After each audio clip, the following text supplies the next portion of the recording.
Hello guys, welcome to the video. In this video हम बात करने जा रहे हैं मशीन लर्निंग के बारे में इस वीडियो में। और मशीन लर्निंग के जो टाइप्स होते हैं, मशीन लर्निंग क्या होती है, हम क्यों यूज़ करते हैं, कैसे यूज़ करते हैं, हम सब चीज़ों के बारे में बात करेंगे इस वीडियो में। तो सबसे पहले हम स्टार्ट करते हैं कि मशीन लर्निंग एक्चुअली में होती क्या है। तो जैसा कि आप इसके नाम से पता लगा सकते हैं कि मशीन लर्निंग, मशीन सीखना, मशीन को जब हम सिखाते हैं कुछ चीज़ डेटा से, हम प्री डिफाइंड डेटा से जब मशीन को कुछ चीज़ सिखाते हैं तो एक्सपीरियंस से जो वो लर्न करती है, जो वो चीज़ें सीखती है, इस प्रोसेस को हम मशीन लर्निंग कहते हैं। क्वाइट कॉम्प्लिकेटेड राइट, कि यार डेफिनेशन में क्या बोल गया बंदा, कुछ समझ नहीं आया, बट डोंट वरी, मैं एक्सप्लेन करूँगा आप लोग को। तो मशीन लर्निंग में क्या होता है ना, जो मशीन्स होती है वो डेटा हम उनको देते हैं और उस डेटा से वो मशीन सीखती है। इस प्रोसेस को मशीन लर्निंग कहते हैं। तो क्या ये मशीन लर्निंग जो टर्म है ये अभी काफ़ी उसमें पॉपुलैरिटी में है? तो क्या ये अभी नया नया टर्म है? नहीं, ये टर्म जो है 1959 से कॉइन किया गया था। 1959 में मशीन लर्निंग टर्म आया था। तो यार 1959 जब इंटरनेट भी नहीं था तब से मशीन लर्निंग है। तो ये पहले फेमस या पॉपुलर क्यों नहीं था और अब ये फेमस या पॉपुलर क्यों है? तो इसका जो सबसे बड़ा रीज़न है वो है कि जब हमारे पास इंटरनेट आया, तो हमारे पास जो डेटा जनरेट हो रहा था वो काफ़ी ज़्यादा अमाउंट में डेटा जनरेट होने लगा जैसे इंटरनेट आया। तो उस वजह से जो हम मशीन्स को ट्रेन कर रहे हैं, जो मशीन्स को ट्रेन कर पा रहे हैं, वो ज़्यादा अच्छे से हम उनको ट्रेन कर पाने लगे। बिना डेटा के अगर आप मशीन को ट्रेन करोगे तो वो काफ़ी गंदे तरीके से ट्रेन होगी और उसका जो आउटकम आएगा वो अच्छा नहीं आएगा। तो इस वजह से जब इंटरनेट आया तो काफ़ी large amount of data was generating और उसी कारण से हमारे मशीन लर्निंग का जो टर्म है या मशीन लर्निंग है वो फेमस होने लगी। तो अब आप लोग के सामने कन्फ्यूजन आता है कि आप लोगों ने काफ़ी बार सुना होगा आर्टिफिशियल इंटेलिजेंस, मशीन लर्निंग और डीप लर्निंग, इन तीनों चीज़ों में डिफरेंस क्या है। तो इसके बारे में ज़्यादा डीप में नहीं जाऊँगा, एक मैं सेपरेट वीडियो बना दूंगा इस पर्टिकुलर चीज़ पे, आप वो देख सकते हैं। तो फिलहाल के लिए जो मशीन लर्निंग होता है, ये येलो सर्कल, वो आर्टिफिशियल इंटेलिजेंस का एक सब पार्ट है, उसी का एक हिस्सा है। तो आप लोग देख सकते हैं एआई सबसे बड़ा पार्ट है, उसका हिस्सा है एमएल और एमएल का हिस्सा है डीप लर्निंग। तो डिफरेंस क्या है इनमें? एआई में तो हमारी जो मशीन्स होती है वो इंटेलिजेंट होती है, वो डिसीजन ले सकती है, वो इंटेलिजेंस यूज़ कर सकती है। बट जो मशीन लर्निंग होती है उसमें जो हमारी मशीन्स होती हैं वो सिर्फ और सिर्फ पैटर्न्स को फॉलो करती है, जो उनको डेटा दिया गया है वो सिर्फ उसके अकॉर्डिंग वर्क करती है। तो एआई और एमएल में ये डिफरेंस है। आर्टिफिशियल इंटेलिजेंस में उनके पास इंटेलिजेंस होता है। तो एक वीडियो में इस पर सेपरेटली भी बनाऊंगा कि जो आर्टिफिशियल इंटेलिजेंस होती है उसकी भी कई टाइप की स्टेजेस होती है और हर स्टेज अपने में ही काबिल तारीफ़ है। तो उसके बारे में आप लोग को बताऊंगा। तो फिलहाल के लिए इस टॉपिक को छोड़ते हैं और हम आगे बढ़ते हैं। तो एआई, एमएल, डीप लर्निंग में आप लोग डिफरेंस समझ गए। एआई में डिसीजन लेती है, एमएल में पैटर्न्स को फॉलो किया जाता है डेटा को देखकर, और डीप लर्निंग में लार्ज डेटा सेट्स पे हम वर्क करते हैं। मशीन लर्निंग का सब पार्ट है, इसमें हम लार्ज डेटा सेट पे वर्क करते हैं। उसके बाद हम आते हैं कि वाई एमएल। तो एमएल की नीड क्यों पड़ रही है, आज हमें एमएल की ही ज़रूरत क्यों पड़ रही है? क्या हमारे नॉर्मल कंप्यूटर्स वो चीज़ नहीं कर पा रहे हैं? तो एमएल की हमें ज़रूरत कहाँ पड़ रही है, मैं आपको बताता हूँ। तो एक एग्जांपल लेते हैं कि मेरे सामने 6 फिगर्स हैं, इनमें कुछ डॉग की है, कुछ कैट की है, कुछ कुत्ते हैं, कुछ बिल्लियाँ हैं। अगर मुझे इनको सेपरेट करना है कुत्ते और बिल्ली में, तो मैं इजीली सेपरेट करता हूँ कि यार ये डॉग को लो मैंने इधर रख दिया और ये कैट्स को मैंने इधर रख दिया, राइट। बट अगर यहीं पर सिर्फ 6 फुट होती, बट अगर यहीं पर 1,00,000 फुट होती, 2,00,000 फुट होती, 5,00,000 फुट होती, तो शायद मुझे सालों लग जाते, फिर भी मैं उन्हें सेपरेट नहीं कर पाता। तो यहाँ पर क्या होगा, मैं अपने मशीन को, अपने कंप्यूटर को सिखा दूंगा कि भाई ये कुत्ता है, ये बिल्ली है, ये कुत्ता है, ये बिल्ली है, और उससे वो सीख कर अपने आप सेपरेट कर देगा। तो यहाँ पे ये यूज़ आता है कि हमारे जो टास्क होते हैं उनको काफ़ी एफिशिएंट बनाने के लिए, काफ़ी फास्ट बनाने के लिए और चीज़ों को प्रिडिक्ट करने के लिए भी हम मशीन लर्निंग का यूज़ करते हैं। उसके बाद हम बात आते हैं कि यूजेस कहाँ कहाँ पर हो रहे हैं अभी मशीन लर्निंग के।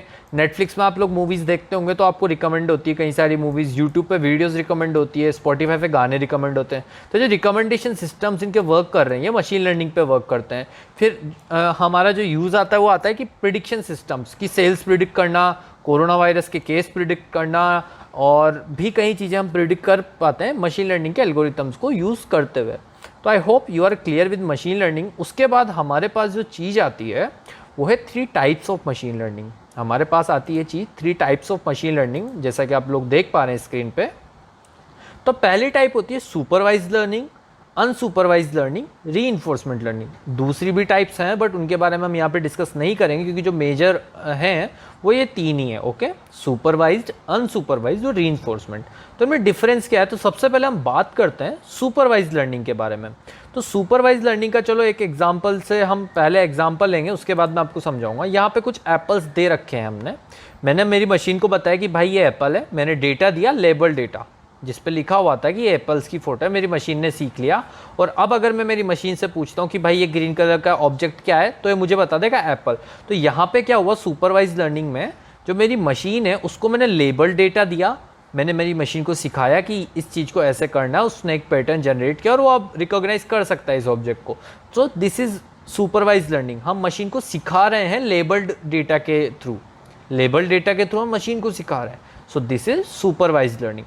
तो फिर अनसुपरवाइज क्या है? तो चलो बात करते हैं अनसुपरवाइज पे। तो आप लोग जैसा कि देख पा रहे हैं अनसुपरवाइज लर्निंग, अनसुपरवाइज लर्निंग पे यहाँ पे मैं क्या करूँगा, मैं सिर्फ एप्पल नहीं देता। पहले मैंने सिर्फ एप्पल दे दिया था और कह दिया था इसको कि ये एप्पल है और उसने सीख लिया था। बट यहाँ पे मैं इसको कई सारे फल दे देता हूँ। लेट्स सपोज मैंने इसको एप्पल और बनाना दे दिए, मैंने इसको कुछ नहीं बोला, मैंने सिर्फ इसको एप्पल बनाना दे दिए। ये क्या करेगा, खुद से सीखेगा और इसने खुद से एप्पल्स को अलग रख दिया और बनानास को अलग रख दिया। अब ये हो सकता है इसने कलर के बेसिस पे अलग किया हो, शेप के बेसिस पे अलग किया हो, इट डिपेंड्स। ओके, तो अनसुपरवाइज लर्निंग में क्या होता है, जो आपका डेटा होता है, ये जो डेटा है मेरा, ये मैं प्रोवाइड कर रहा हूँ अनलेबल्ड डेटा मैं प्रोवाइड करता हूँ। मशीन खुद से सीखता है, मशीन खुद से पैटर्न्स उनके अंदर जनरेट करता है, तो उसे अनसुपरवाइज लर्निंग कहते हैं। तो अगर मशीन खुद से सीखती है तो उसे अनसुपरवाइज लर्निंग कहते हैं, और अगर मशीन को हम लेबल डेटा के थ्रू सिखाते हैं तो उसे सुपरवाइज कहते हैं। उसके बाद बारी आती है रीइंफोर्समेंट लर्निंग की। तो एक काफ़ी सिमिलर है ह्यूमंस के। कैसे है मैं आप लोग को बताता हूँ, थोड़ा जूम इन कर देता हूँ। रीइंफोर्समेंट लर्निंग, तो इसका भी एग्जाम्पल लेके सीखते हैं। लेट्स सपोज जब हम स्टोन पेपर सीजर खेलते हैं, let's suppose stone paper scissor खेलते हैं, तो स्टोन है, पेपर है, सीजर है। ओके, अब ये मशीन को हमें स्टोन पेपर सीजर सिखाना है, तो उसके लिए क्या होगा, लेट्स सपोज ह्यूमन ने दिया स्टोन, अब मशीन देगा सीजर। मशीन हार जाएगी क्योंकि उसने सीजर दिया है। तो ओके, मशीन को मिला, मशीन को नेगेटिव मार्क मिले। मशीन ने सोचा कि चलो इसके सामने सीजर्स नहीं देना, तो ये सीजर्स नहीं देगा, फिर ये दे देता है पेपर। ओके, मशीन जीत गई, मशीन जीतने पे इसको रिवॉर्ड मिलेगा, मशीन जीतने पे इसको रिवॉर्ड मिलेगा, तो ह्यूमन हार गया। अब अगर ह्यूमन ने कैंची दे दी तो भी ये मशीन उसको वही चीज़ देगा, यानी पेपर देगा, क्योंकि पेपर पे उसको रिवॉर्ड मिला था।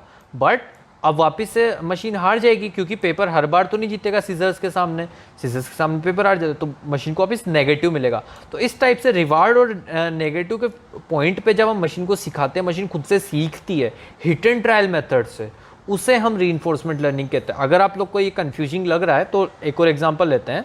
इसमें क्या होता है ना, मशीन से हम कुछ चीज़ देते हैं। लेट्स सपोज हमने मशीन को एक एप्पल दे दिया, मशीन बोलेगी कि दिस इज़ बनाना, हम उसको नेगेटिव मार्क दे देंगे। मशीन बोलेगी दिस इज़ मैंगो, हम उसको नेगेटिव मार्क दे देंगे। मशीन बोलेगी दिस इज़ एप्पल, हम उसको पॉजिटिव मार्क दे देंगे। तो इससे क्या, उसको रिवॉर्ड मिला, सही चीज़ करने पे उसको रिवॉर्ड मिला। तो उस रिवॉर्ड को लेते लेते वो हर चीज़ का सही प्रेडिक्शन देने लग जाता है, सीखने लग जाता है। तो इसे हिट एंड ट्रायल मेथड भी कहते हैं, और ये this is how reinforcement learning work करती है। इसी टाइप से एक और एग्जांपल अगर हम रीइंफोर्समेंट लर्निंग का लेते हैं, तो लेट्स सपोज जब आप छोटे थे, जब आप लोग छोटे थे तो आप लोग ने पहली बार आग देखी होगी, फायर। तो सबसे पहले अगर आपने आग को टच किया होगा तो आपका हाथ जल गया होगा। उससे आपने क्या सीखा कि आग को टच नहीं करना चाहिए, आपको वहाँ पे सज़ा मिली, उससे आपने सीखा कि आग को टच नहीं करना चाहिए, राइट। फिर आपने कभी आइसक्रीम खाई होगी जब पहली बार, तो उससे आपको एक रिवॉर्ड मिला कि आइसक्रीम टेस्टी होती है, तो आप दोबारा आइसक्रीम खाते हो, राइट। फिर आपने नए नए फ्लेवर्स भी ट्राई करे, कौन सा फ्लेवर अच्छा होता है, तो आप हिट एंड ट्रायल से सीख रहे हो कि कौन चीज़ अच्छी है, कौन सी चीज़ बुरी है।